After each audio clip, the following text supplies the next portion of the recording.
Hello, hello, beautiful soul. How are you doing today? If you're curious about what it takes to become a great speaker, you are in the right place. And if you're watching on the replay, just type in the chat, #replay. You're welcome.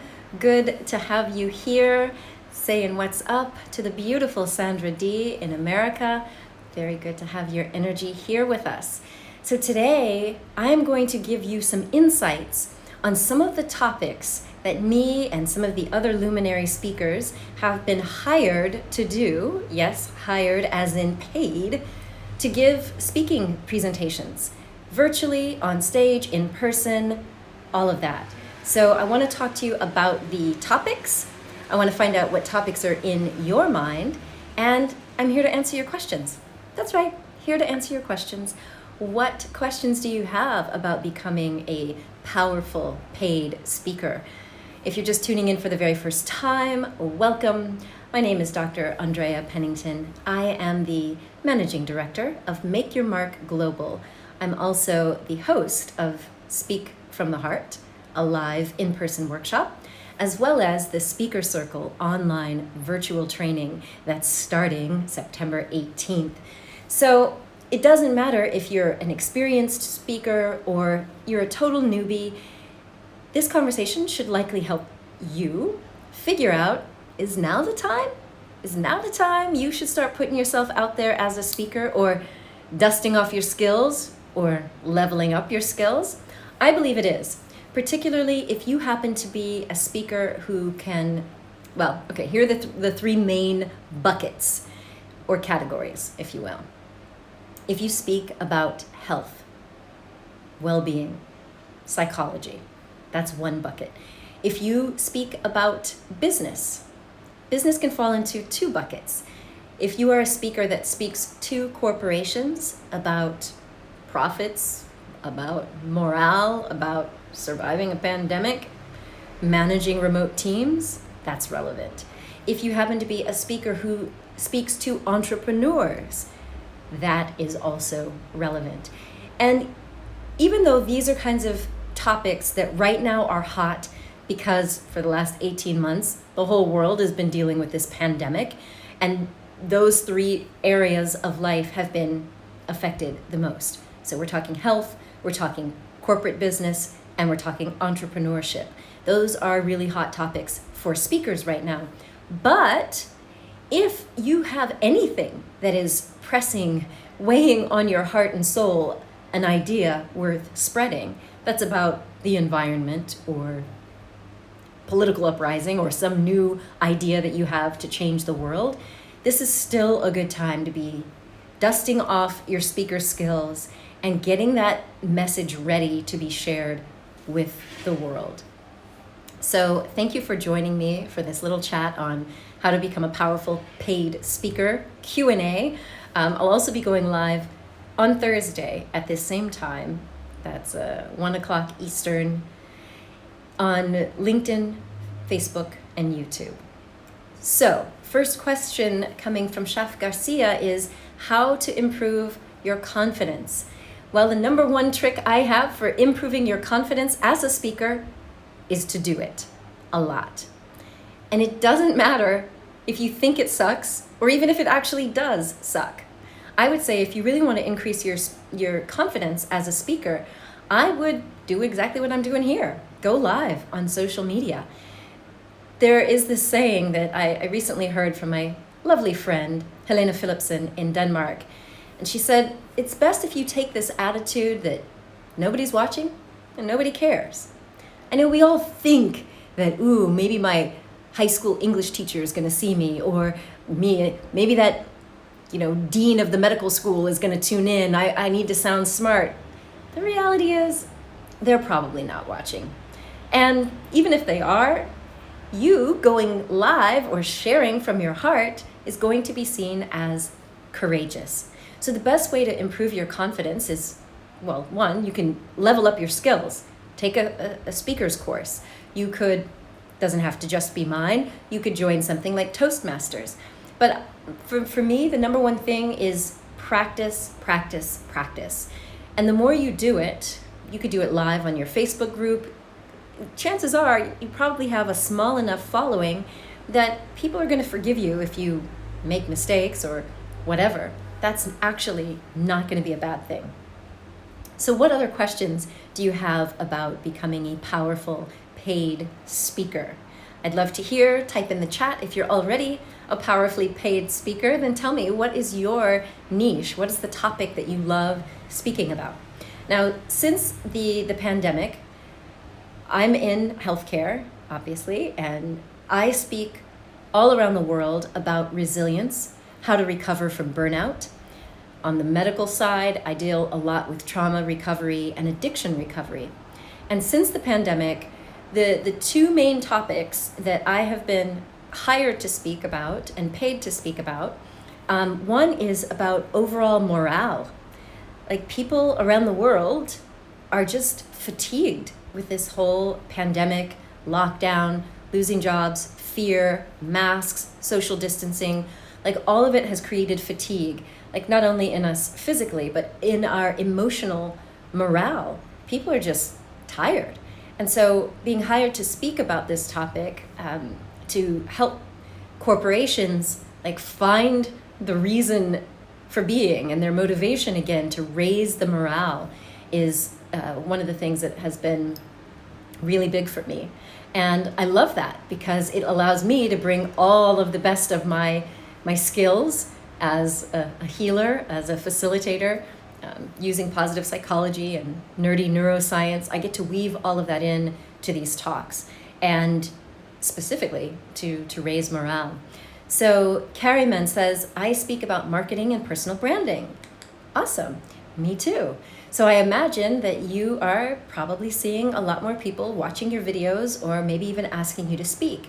So on the business side, if you are someone who speaks about anything that would help an entrepreneur or a solopreneur, there are lots of great podcasts and summits and business meetings online and in person now. I mean, I'm here in Europe, and things are starting to open up again, so that you can do things live in person.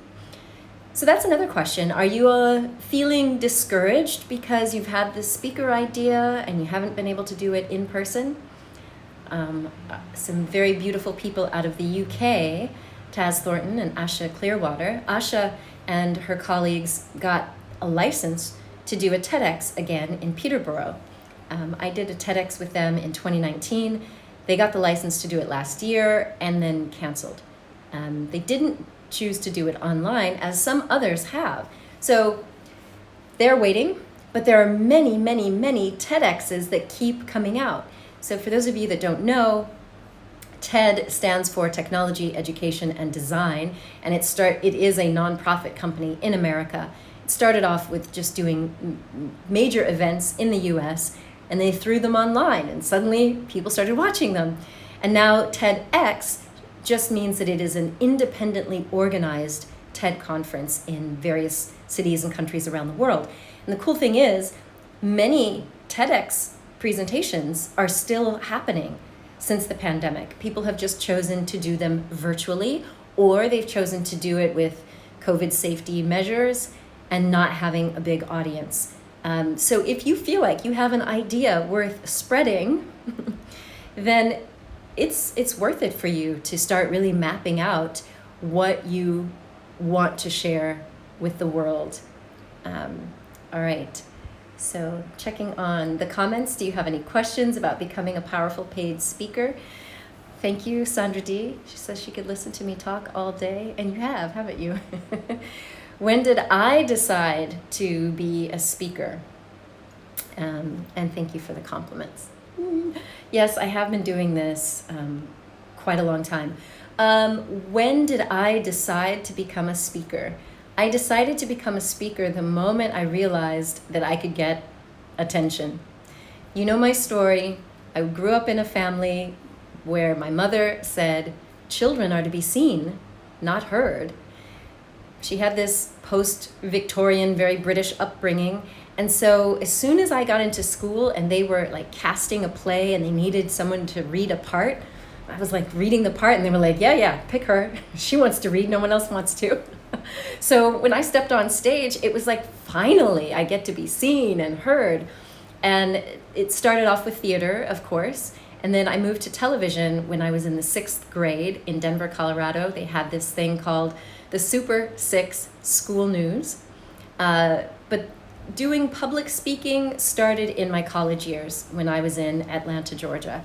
And when I got hired as the medical director for Discovery Health Channel, I then became their spokesperson. And that led to speaking engagements around the world. Well, around North America, I should say. So it started in childhood. Thank you for the question. And someone else says, would love to do a TEDx. Well, this is the time.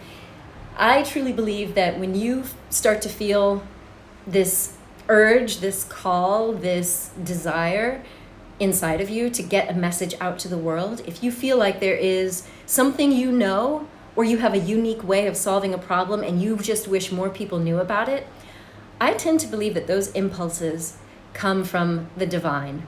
I believe they are God-inspired impulses and that you should take action. So health is one element that is really hot right now. I talked about burnout and resilience. Those are things that I have been hired to speak about, as well as elevating the morale. Next Thursday, I'll be live on Facebook, LinkedIn, and YouTube with Siv Harstad from Norway.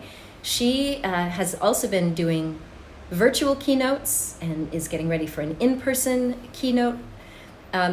And she's speaking about resilience and the dare to dream big, which I'm also finding as a theme right now. I talked about employee morale and morale overall. If you are an inspirational or motivational speaker and you have a story or a presentation that can lift morale, that is absolutely working right now for paid speakers. So tune in next Thursday if you want to ask me and Siv some questions. She's on a very ambitious mission to really get us all to dare to dream big, as she is on this global Grand Slam adventure, like hitting the 7 summits, the 7 highest volcanoes, and the 2 poles. Crazy stuff. It's awesome. Did I ever suffer from anxiety when I started as a speaker? I shared last week, or maybe the week before, that I did have performance anxiety, but that was back when I was like 13 playing piano. My brain got hijacked with the stress hormones. I stepped on stage, sat down to play this piece of Mozart that I'd been rehearsing for months, and I froze. I looked at my piano teacher, stepped off the stage, got out of there. I have not had performance anxiety since then. I do feel like creativity and, again, these impulses come from the divine. So for me, I've done this since I was in high school. When I am about to step on stage, I simply say a little prayer. Like, I know I've done all the memorization and the rehearsal that I can, and I call on the divine to be with me. Help me remember my lines, help me to be in the right place at the right time. And so that's what I do. And I shared also that meditation is a great way to deal with the anxiety. You can find yourself running in a loop, and when you do meditation, you're able to tune in and calm down the stress response. I also use meditation every morning to get my ideas together. So quite often, I know that I'm going to come on live and talk to you, but maybe I don't know the topic, so I meditate and the messages come to me. Yes, butterflies in the stomach. I still get butterflies, but I don't feel it as anxiety. And we can change the way that we perceive these things. Like, it's all a stress response, but the way we interpret that stress response is up to us. So I choose to look at the butterflies in the stomach as excitement. And for me, I also rehearse my speeches in meditation. So not just like memorizing lines, but I imagine how I'm going to be and move and be in the space. So I highly recommend that. if you join me for Speak from the Heart, the in-person speaker workshop, I will show you all my little tricks and skills.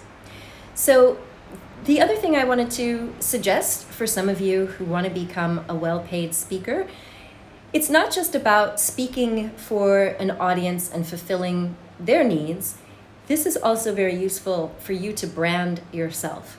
So I was talking to someone today who said, look, I've used the network that I have around me to get pretty far in my career, and now I want to connect with people outside of my inner circle. What should I do?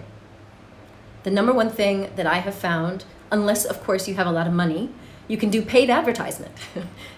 pay for ads and people around the world will know you. Outside of that, the cheapest and somewhat easiest way is the long game, and that's personal branding. That means creating content and putting it out there, whether they're short posts, little tweets, blogs, articles, videos, going live. The more content that you share filled with your insights and your wisdom, the greater the likelihood that people will start to associate you with your topic. And that's the number one thing. So for many people, doing a TED Talk or creating your own signature speech and then putting it out there or performing it somewhere is a way to brand yourself and increase your branding. So we have some branding experts here with us. What is branding? All right, I'm going to let you guys type in the chat. What does it mean to brand oneself? And I don't mean like with a hot iron. What is branding to you? Type it in the chat. And I'm going to explain tell you one little short story about how I rebranded myself and why I chose to do a TED Talk to do that rebranding. Anyone going to type in? What is it? I know there's a delay. So, what is branding?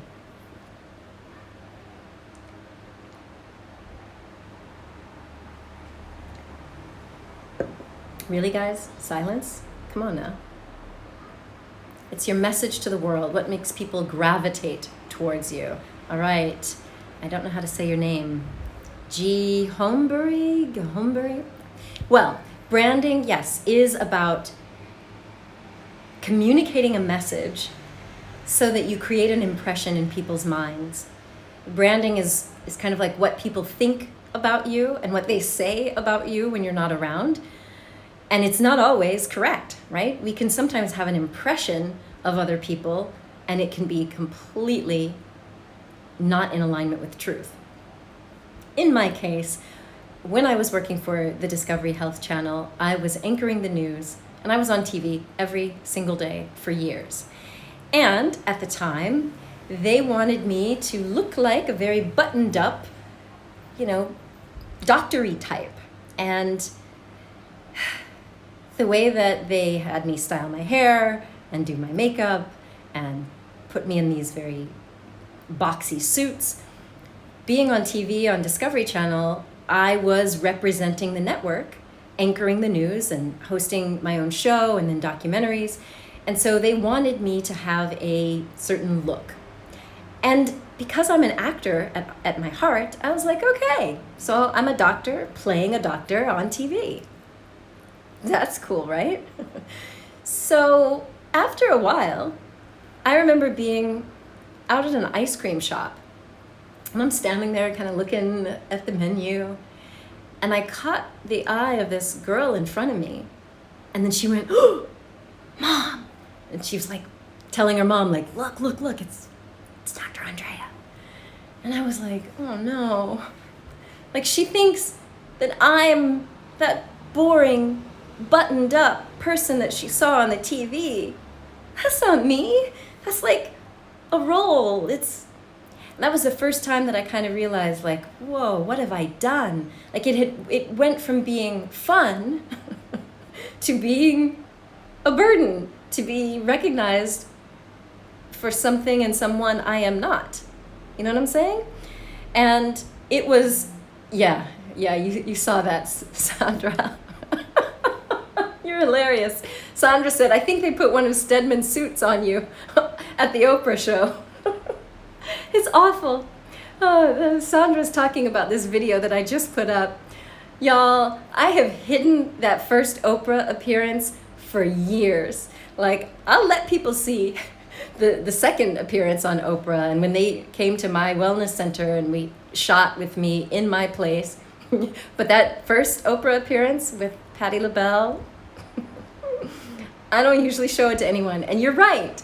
But you see that, Sandra, you see that I was in this very big ass, boxy suit. I let them do my hair and makeup. It was a hot mess.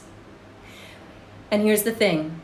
After that first appearance on Oprah, I got the message from the president of the Discovery Health Channel at the time, and he was congratulating me. He was like, wow, you really held your own up there. Good job. You look like you were, on point. And then 2 weeks later, Oprah called, her producers called, and they flew out to Maryland and shot with me at my wellness center. So I was feeling myself, and I was like, okay, I'm gonna do this my way now. They're coming to my home territory. So I mapped out everything, produced the segments. And then when I got back to Oprah the second time, they flew me and my mom out there. And I mean, it was a little better. I wasn't in a suit. It wasn't the fly wardrobe. I mean, no one would ever describe my wardrobe as fly. So let's just put it there. But the bottom line is, that was the beginning of where I realized I needed to rebrand myself. I'm laughing at Sandra D. She says, I'm laughing, crying, and I love you so much. That suit swallowed you up like quicksand. I know. I mean, you could barely see me on that stage with all these big powerhouses sitting next to Oprah and Patti LaBelle. And yeah. Anyway, so back to branding. And back to this idea that these inner impulses that come to you come from the divine. Now, of course, yes, there are big egos out there that just they want to get on that red dot on the TED stage because of their ego. But what I'm talking about, the kind of people that I work with, the soul-inspired light workers, healers, it comes from a divine place, these impulses, this desire to share. And what happened to me when I moved to France 11 years ago, I unplugged from the high-powered media career and just started to live kind of a chill life here on the Riviera, getting used to, getting my daughter in school and all of that. I did fly back and forth to America doing some shows, but for the most part, I stopped doing big media in America. And I took some time off.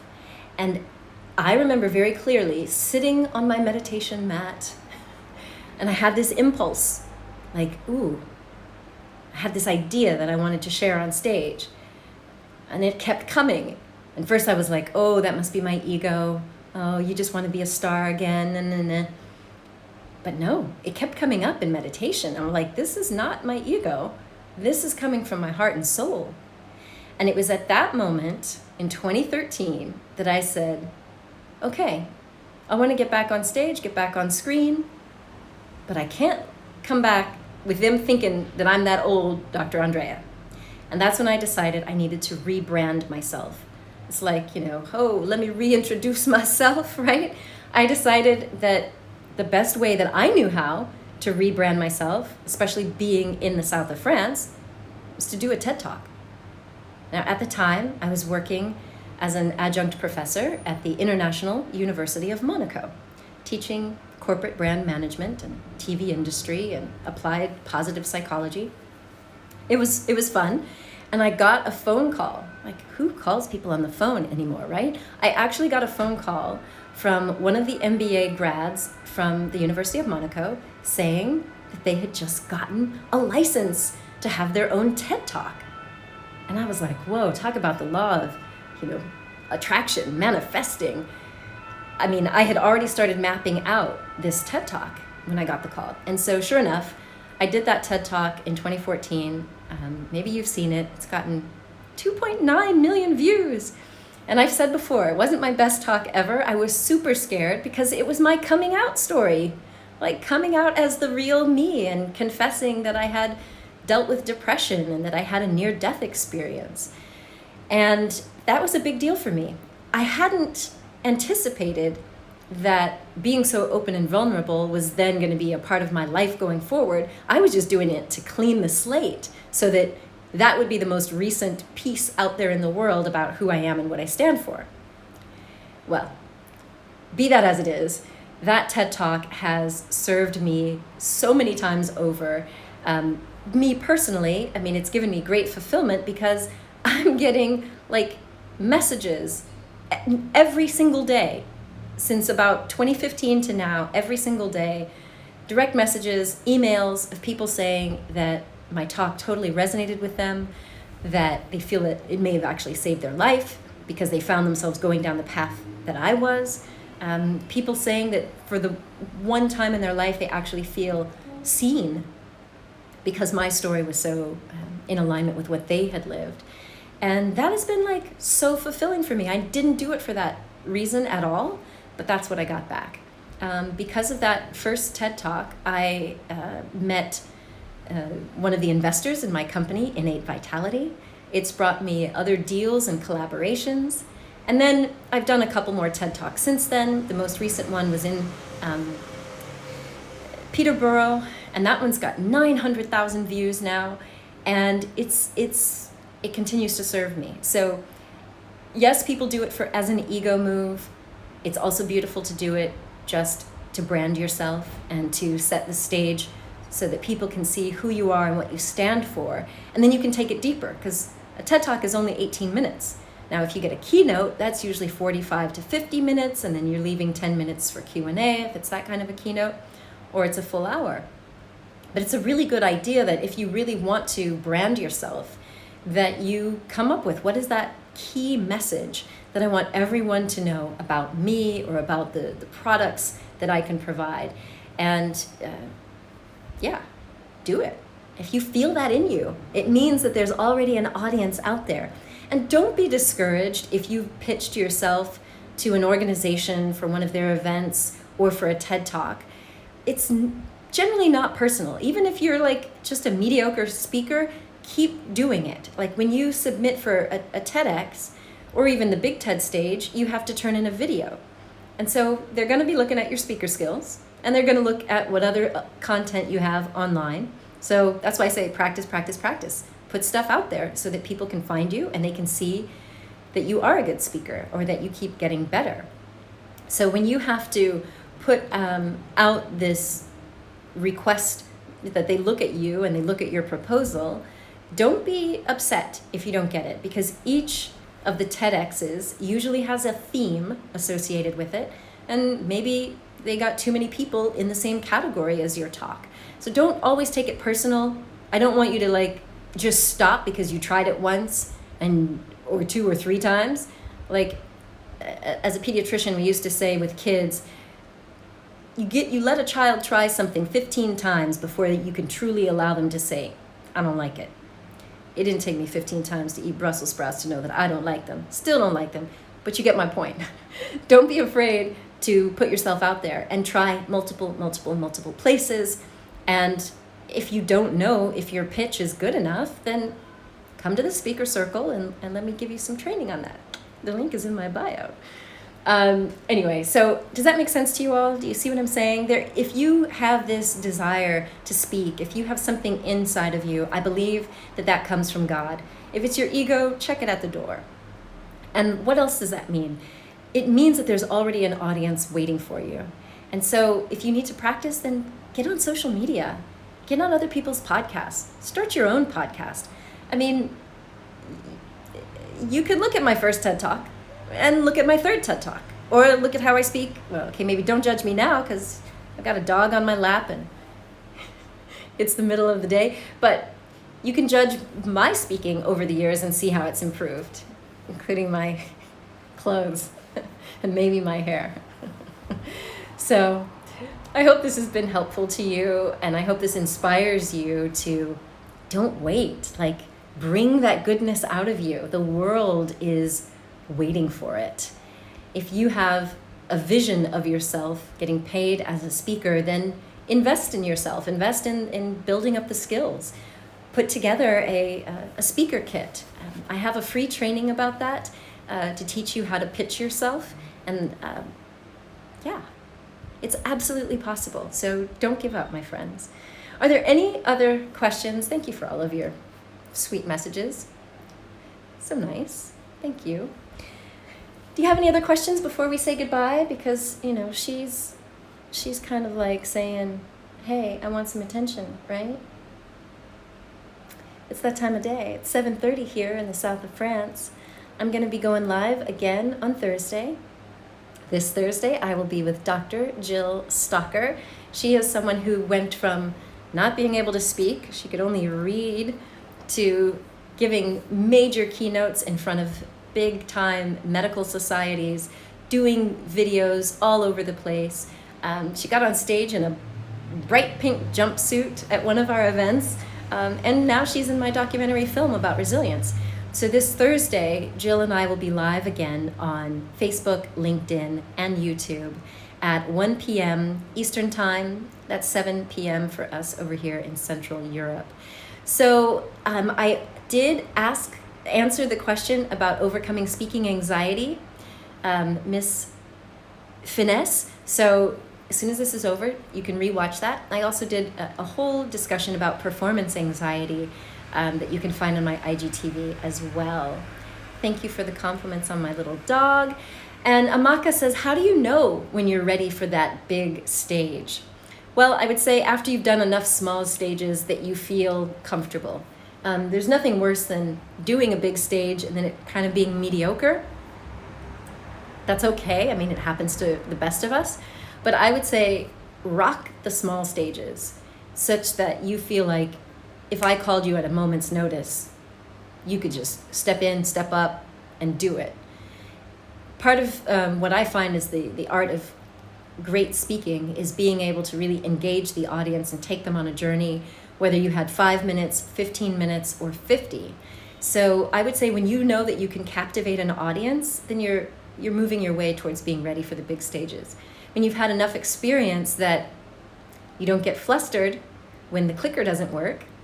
That's what happened in my first TED Talk. It was like, really?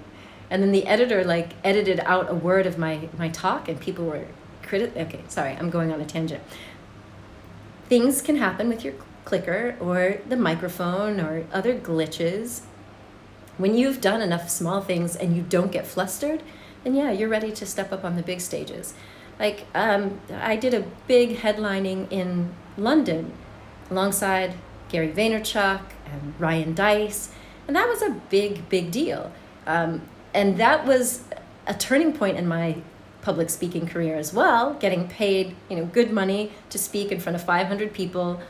But I was determined to show up as the authentic me. I was the only female, and I was one of 2 people of color, but the only female in the lineup. And I went full on Dre, like the real deal.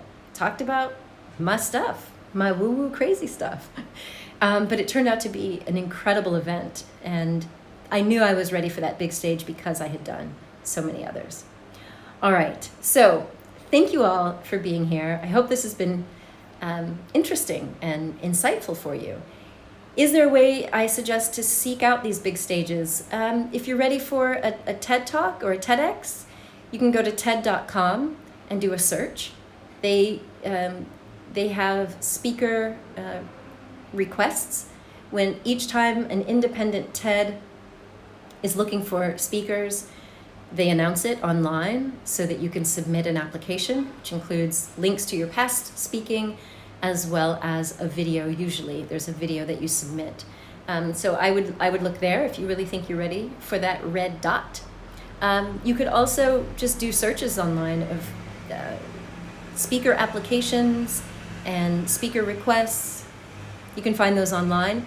There is a service, it's not really for stage, but it's called radioguestlist.com, radioguestlist.com, and it will help you get speaking engagements on podcasts and radio. And I think that's a great way to learn how to really deliver short sound bites, because sometimes you're only, like on TV, for example, you might only be on a 4-minute segment. You got to know how to really deliver quickly. But it's a good way for you to get that practice. So do online searches. All right? Thank you, Fiona. I'm glad that you were a contributor to the nearly 3 million views, watching it multiple times. Yes, that works. Thank you, Amaka, for popping radio guest list into the chat. So please join me on Thursday on Facebook, LinkedIn, and YouTube at 1 p.m. Eastern. That's 6 p.m. in the UK. We will be going live talking about what it really does for you to come out of hiding and to become a globally recognized speaker. So looking forward to your questions. If you have questions, if you want to learn more about the Speaker Circle and Speak from the Heart, the link is in my bio. We are going live with that speaker training on September 18th. It includes 10 online modules that train you in my methodology of creating a beautiful and wonderful talk, whether that's a 6-minute talk, an 18-minute TED-style talk, or a 60-minute keynote. We meet live 6 times over the 12-week period, and that way you get to practice and get feedback from me. There's multiple levels you can join at, and for the first time ever, every ticket to speak for the Speaker Circle, you get a ticket to come to Speak from the Heart, which is my advanced skills workshop that I host here in the south of France. That'll be in 2022. So this fall, do the speaker training with me in the Speaker Circle, and then come to France, get on stage, get some practice, meet this little friend. She's always here to cheer you on, right? Yes. She's always there to cheer you on and give you kisses after you give your speech. So you will see the link to find out about that in my bio. All right? Sending you so much love and good wishes for you on your career as a speaker. Until we meet again, please know this, my dear friend. You are a gift to the world. So share your presence with passion. Much love, everyone. Bye. See you next time.